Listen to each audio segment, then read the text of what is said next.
Hi friends, in the chapter we started with the concept of elasticity, then we took the concept of stress and strain, and we discussed stress in different cases of elasticity, that is increase in change in length, change in volume, change in shape. फिर बाद में हमने देखा था regarding strain, तो strain भी हमने तीनों केस में लिया, चेंज इन लेंथ के केस में, चेंज इन वॉल्यूम के केस में, चेंज इन शेप के केस में. Then we took Hooke's law, which shows that stress is directly proportional to strain. According to Hooke's law, there is a relation between stress and strain, and that is given as stress proportional to strain. Stress directly proportional to strain. ये relation दिया था hook ने, बराबर है. अब इसी relation को हम लोग ग्राफिकली स्टडी करते हैं. Let's see the relation of stress and strain graphically. Okay, तो यहां पे हम लोग क्या करेंगे, for a metallic wire different loads are applied and we study the stress and strain created due to that. So we, for a metallic wire, we take the graph of stress versus strain. ये graph कैसा होगा, तो पहले stress लिखा है, तो on Y axis will be stress sigma on Y axis, and on X axis will be strain यानी कि एप्सिलॉन. स्ट्रेन यहाँ पे हम परसेंटेज में लेंगे, will take it in percentage. Strain की value delta L by L delta V by V percentage में लेंगे. Usually strain is given in percentage, तो यहाँ पे परसेंटेज में ग्राफ लेंगे, ओरिजिन से शुरू होता हुआ ग्राफ. नाउ रिलेशन क्या बोलता है, stress is directly proportional to strain. Relation says that stress is directly proportional to strain. तो फिर ग्राफ कैसा आएगा, obviously it will be a straight line passing through origin. तो ग्राफ कुछ ऐसा आता है, एकदम स्टीप क्लाइंब, बराबर है. This nature of the graph shows stress is directly proportional to strain. Up to 1%, यानी कि sorry point A, roughly 1%. Up to 1% the proportion is maintained. Up to 1% the proportion is maintained, and therefore this point A is called limit of proportionality. Limit of proportionality. So up to 1% strain, this proportional relation maintained. बराबर है, ये यहां तक maintain रहेगा, ये point तक. फिर उसके बाद it not be having this same graph straight line, it will be blending as light, यानी कि relation no longer remains proportional, it changes a little bit, बराबर है. But the elasticity is still maintained. B point तक elasticity is still maintained. Okay, यानी B point पे भी अगर आप छोड़ोगे तो वापस उसी पाथ को ट्रेस करता हुआ ओरिजिनल फॉर्म में आ जाएगा. 0% स्ट्रेन मतलब ओरिजिनल फॉर्म, बराबर है. अगर सी टिल ए आप स्ट्रेन का स्ट्रेच करोगे, बॉडी को, वायर को स्ट्रेच करोगे, फिर छोड़ दो, तो return back through exactly the same path, अपने ओरिजिनल फॉर्म में आ जाएगा, स्ट्रेन रिड्यूस बैक टू 0. यही बात बी पॉइंट तक भी चलेगी. When you release it will come return back to the original position, original form, बराबर है. पर ए से बी के बीच में proportional relation is not maintained, still elasticity is there. So we call the point B as, point A को बोला था limit of proportionality, we here we call it as limit of elasticity, limit of elasticity या elastic limit. फिर उसके बाद अगर देखें तो अगर फर्दर इंक्रीज किया स्ट्रेन को, तो ग्राफ को जैसा चलता है, फर्दर इंक्रीज किया स्ट्रेन को तो ग्राफ को जैसा चलता है. एंड यहाँ पे सपोज सी पॉइंट से रिलीज कर दो उसको, स्ट्रेन इतना बढ़ा के छोड़ दो, तो ग्राफ वापस उसी पोजीशन पे नहीं आएगा, पर कम समवट लाइक दिस, यानी सी से it will become return like this beyond C. तब तक बराबर है, इलास्टिसिटी मेंटेन रहेगी, पर सी पॉइंट से return back and assume some other form, थोड़ा बहुत डिफॉर्म रहेगा, बराबर है. This what we get is called permanent set of change. This called permanent set of change, यानी ये चेंज तो रहेगा. क्लियर. तो मतलब क्या हो गया कि बी पॉइंट से बियॉन्ड अगर बॉडी को छोड़ दो तो it not retrace the path, original path, and get the original form. यानी इसके बाद की स्ट्रेन पे will not be getting back to the original form. हाँ, वापस आएगा, पर थोड़ा बहुत चेंज फॉर्म आएगा. सिचुएशन कैसा है कि रबर बैंड की बात करते हैं. रबर बैंड को खींचो, छोड़ दो, वापस ओरिजिनल फॉर्म, खींचो, छोड़ दो, वापस ओरिजिनल फॉर्म. थोड़ा ज्यादा खींचो, छोड़ दो, तो it returns but does not gate the original form, does not gate the original form. और खींचो, फिर छोड़ दो, फिर वापस रिटर्न होगा, ओरिजिनल फॉर्म नहीं लेगा. Rubber will be little bit D shaped, exactly original form नहीं आएगा, कंप्लीट इलास्टिसिटी नहीं होगी, पार्शियल इलास्टिसिटी जैसा बोल सकते हैं. तो ऐसे केस में जो चेंज फॉर्म मिला उसको बोलते हैं परमानेंट सेट ऑफ चेंजेस, क्योंकि वो ओरिजिनल फॉर्म में नहीं आ सकता. Okay, this what happens to the metallic wire. And फिर और भी खींचते जाओ, स्ट्रेन और भी बढ़ाओ, और भी बढ़ाओ, और भी बढ़ाओ, डी पॉइंट पे, डी पॉइंट के बाद ग्राफ ही नहीं आता, क्यों? The substance breaks. डी से ज्यादा अगर खींचा तो सब्सटेंस ब्रेक हो जाता है, टूट जाता है, and that therefore this D is called point D. Point D is called fracture point. Point D is called fracture point. Okay, तो फ्रैक्चर पॉइंट या फिर इसको ब्रेक पॉइंट और ब्रेकिंग पॉइंट भी बोल सकते हैं, इसको ब्रेक पॉइंट भी बोल सकते हैं। एंड करस्पॉन्डिंग स्ट्रेस को बोलते हैं breaking stress. Corresponding stress is called breaking stress. यानी इतने स्ट्रेस पे बॉडी इलोंगेट नहीं होगी, further it will break. Okay, corresponding stress is called, यानी यहां पे देखो तो यूं, corresponding stress is called breaking stress. ये कितना होता है? तो मेटलिक वायर के लिए it is somewhere around 30%। Normally सब सब्सटेंस के लिए 30% के आसपास रहता है ये वैल्यू। ओके, तो ये हो गया regarding relation of stress and strain graphically. A point तक proportionality is maintain, stress is directly proportional to strain. A के बाद बी तक elasticity is maintain but proportionality is not. A से बी, बी से सी, सी पे अगर छोड़ दो तो body traces some other path, it does not return back to the original form. Okay, and D पे आया तो fracture point. Now if distance between B and D is large, अगर ये डिस्टेंस ज्यादा हो यानी कुछ होता है यहां तक, तो मतलब क्या हो गया कि the body is able, the wire is able to get longer strain, wire is able to get little longer strain. So such a wire, then wire is called, wire is ductile. Ductile मतलब क्या? ये आपने देखा था, definition देखा होगा। Ductile means you can draw wires from it, यानी उसको खींचो और यू कैन फॉर्म वायर्स, मतलब it can stretch up to certain more time, it can bear more strain. Okay, तो मोर स्ट्रेन बेयर कर सकते हैं, तो वायर फॉर्म हो सकते हैं, and therefore it become ductile. And if distance between B and D is small, यानी immediately D आ जाते हैं यहीं पे कहीं, तो वायर और the substance is brittle. Brittle मतलब इमीडिएटली टूट जाता है, बराबर है। यहाँ पे अपने वायर के बदले मटेरियल बोल देते हैं, मटेरियल इज डक्टाइल, एंड यहाँ बोल देंगे मटेरियल इज ब्रिटल। ओके, तो ब्रिटल का एग्जांपल कौन सा? पार्ले जी का बिस्किट देखो, थोड़ा ही बेंड करो, दम लगाओ, इट ब्रेक्स। मोनाको का बिस्किट मोर ब्रिटल। वायर्स की बात करो तो metallic wires are ductile in nature, पर अगर तुम पार्ले जी के बिस्किट को खींचो तो कहीं उस पर तो वायर नहीं निकलते। हाँ, चॉकलेट फिल्ड बिस्किट होगा तो डेफिनेटली वायर निकलेंगे, तो दैट इज स्ट्रेचेबल, क्यों? क्योंकि चॉकलेट इज दैट वे, बराबर। तो ये हो गया रिगार्डिंग द सब्सटेंसेस। ये stress versus strain relation. Normally stress strain goes up to 30%, not beyond that, पर we have certain materials which can bear greater strain. Okay, उनकी बातें हम करते हैं इसके आगे। Just go through this.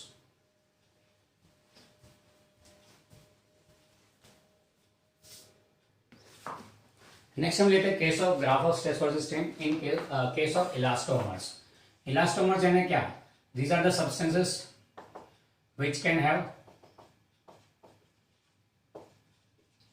greater strains, which can bear greater strains। greater strain वाला कितना? up to 700%। हमने वायर में तो देखा था up to 30% ही था, 30% से ज्यादा पर ब्रेक हो जाता है। ये ऐसे सब्सटेंस है जो 700% यानी 7 टाइम्स स्ट्रेन ले सकते हैं, and they can bear 7 times strain apart from its original shape, original value। Original length के कंपेरिजन में 7 गुना ज्यादा हो सकते हैं, ओरिजिनल वॉल्यूम के कंपेरिजन में 7 टाइम्स मोर हो सकते हैं, ओरिजिनल शेप के कंपेरिजन में 7 टाइम्स डिस्टॉर्ट हो सकते हैं, शेप डी शेप हो सकते हैं, बराबर है। सच सब्सटेंस आर कॉल्ड इलास्टोमर्स। इसमें एक एग्जांपल लेते हैं, aorta in the heart. Aorta artery है इन द हार्ट, तो उसमें कैसा होता है? उसमें ग्राफ कैसा होता है स्ट्रेस वर्सेस स्ट्रेन का? दैट कैन आल्सो बियर, ये स्ट्रेस वर्सेस स्ट्रेन का ग्राफ उसमें ग्राफ आता है यूं, it's a graph like this, यानी strain is increasing exponentially, the strain is increasing exponentially, यानी बहुत ज्यादा स्ट्रेन ले सकता है आराम से, बराबर है। दूसरा हम लोग केस लेते हैं वल्कनाइजिंग रबर का। वल्कनाइजिंग रबर का ना, वल्कनाइजिंग रबर के केस में कैसा है, ये हम लोग इसलिए नोट करते हैं क्योंकि इट्स अ नोटवर्दी ग्राफ। ये स्ट्रेस वर्सेस स्ट्रेन का ग्राफ, इसमें भी it can bear up to 700 times 700% strain, यानी यहां पे देखो तो ये इंक्रीज होता है स्ट्रेन, बराबर है। Strain increase up to 700%। पर फिर जब इसको रिलीज कर दो तो return back to original form, elasticity maintain करता है, return back to original form पर टू सम अदर पाथ, जाते हैं इस पाथ से तो आते हैं इस पाथ से। मतलब क्या हुआ, जाते तक जो उसने एनर्जी कंज्यूम की उसके समझ में आता है कि एनर्जी अलग होती है, बराबर है। यानी this can bear strain up to 700%, but the return path when it is released, the return path is not exactly same, returns to the original form but via some other path, undertaking some other process.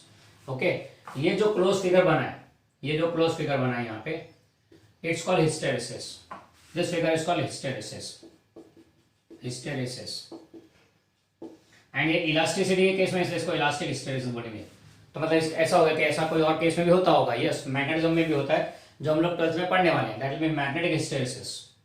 ना इस hysteresis के case में, hysteresis के case में जिस path से substance strain लेता है एंड स्ट्रेच होता है उसको रिलीज कर दो तो it comes to original form but retraces some other path, it does not come through the same path. Okay, and area covered by the graph, area covered by the loop या फिर covered by hysteresis बोलेंगे, is gives energy dissipated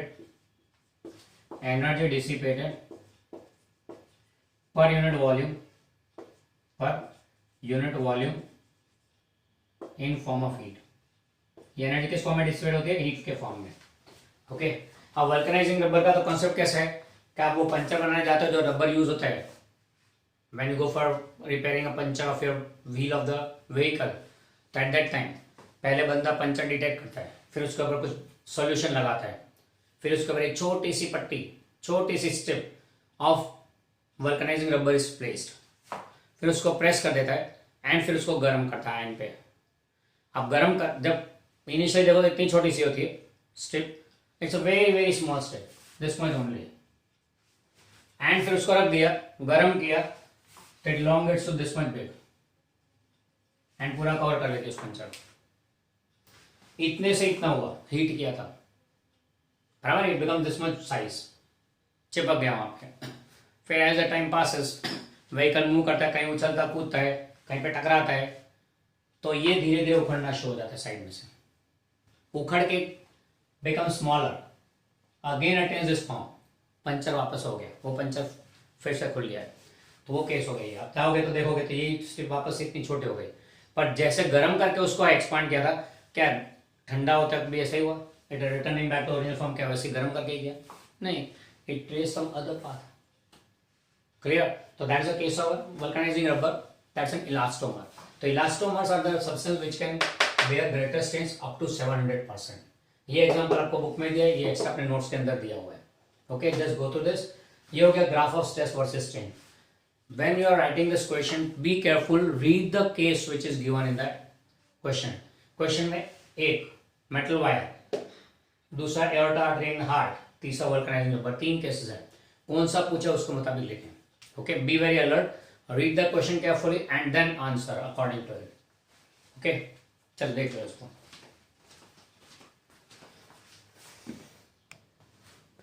So next we take the concept of elastic potential energy. ये हमने पढ़ा हुआ है chapter number 6 में, work energy and power में। पोटेंशियल एनर्जी के डिफरेंट टाइप देखे थे, तो उसमें 2 हमने डिस्कस थे, एक तो ग्रेविटेशनल पोटेंशियल एनर्जी और दूसरा इलास्टिक पोटेंशियल एनर्जी।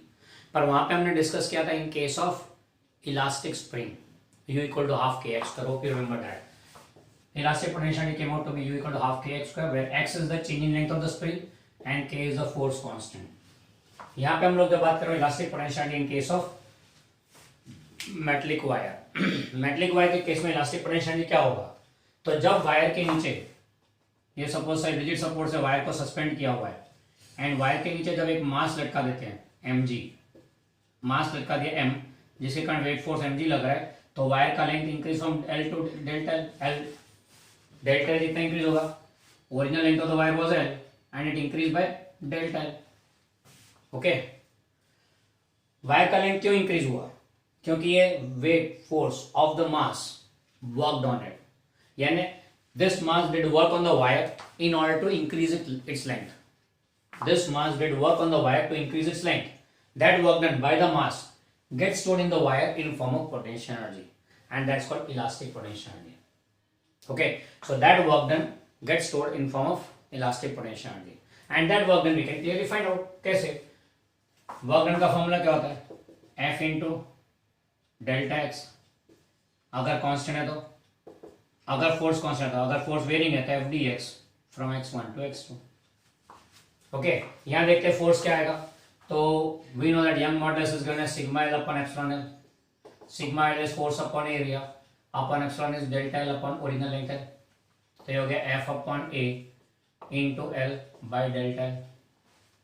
ओके, अब मान लो हम चेंज इन लेंथ को एक्स बोल देते हैं फिलहाल, वेरिएबल एक्स, तो ये एक्स हो गया। ओके, तो therefore force F will be equal to y into A upon L into X. ये फोर्स का फॉर्मूला हो गया। Does the force remain same? नहीं, every moment X is changing, तो ये फोर्स वेरिएबल, वेरिएबल फोर्स है तो वर्क डन कैसे मिलेगा? Integration F D X from 0 to delta L. Initially change length कितना था? 0, अब कितना हुआ? डेल्टा एल, तो 0 से delta L. So this will be equal integration y a by l into x dx. Initial change was 0 and ultimately delta l. Now y a और l तो constant बाहर आ गया, integration x dx from 0 to delta l. Now integration of x is x square by 2 from 0 to delta l. Putting up the values, so y a upon l into delta l by 2 का square, sorry delta L square by 2, ये by 2 बाहर निकाल लेते हैं तो 2l हो गया into delta L का square. Okay, so that's the case. ये फॉर्मूला हो गया वर्क डन का, and this much work done gets stored in form potential energy, तो पोटेंशियल एनर्जी का फॉर्मूला हो गया। ओके, तो potential energy in case of metallic wire is given as y a upon l into delta L square by 2। अच्छा, 2 का आगे लेते हैं तो ज्यादा अच्छा रहेगा, 2l। ओके, अब यहां पे साथ साथ में भी take energy density. Energy density is given as small u and it is nothing but energy density is energy stored per unit volume. Energy stored per unit volume in the wire is called energy density. इसको ये u का formula यहाँ पे use करें, volume का भी rate area cross section into length लेके अगर सिंप्लीफाई करें तो this comes out to be half sigma into epsilon. Sigma बोले तो स्ट्रेस, एप्सिलॉन बोले तो स्ट्रेन, तो energy density is given as half stress into strain. इसके डिफरेंट फॉर्म में स्ट्रेस को we can write y into sigma, तो this will be half y into sigma and sigma square. ये भी हो सकता है फॉर्मूला इसका, बराबर है। इसी के बेस पर से पोटेंशियल का फॉर्मूला ज्यादा इजी बनेगा। Potential will be half stress into strain into volume. This will be more easier to simplify rather than this formula. Okay, बाकी है सब सेम, ये फॉर्मूला सेम है। ओके, तो यहाँ पे आप इसको एक ऑल्टरनेट फॉर्मूला भी दे सकते हो, half stress into strain into volume. ये हो गया पोटेंशियल का formula in case of wire. Potential and energy density दोनों आ गए यहाँ पे। ओके, फिर ये तो हो गया इलास्टिसिटी के साथ कंसर्न सारी बातें। अब इनके एप्लीकेशंस हम लोग अगले लेक्चर में डिस्कस करेंगे।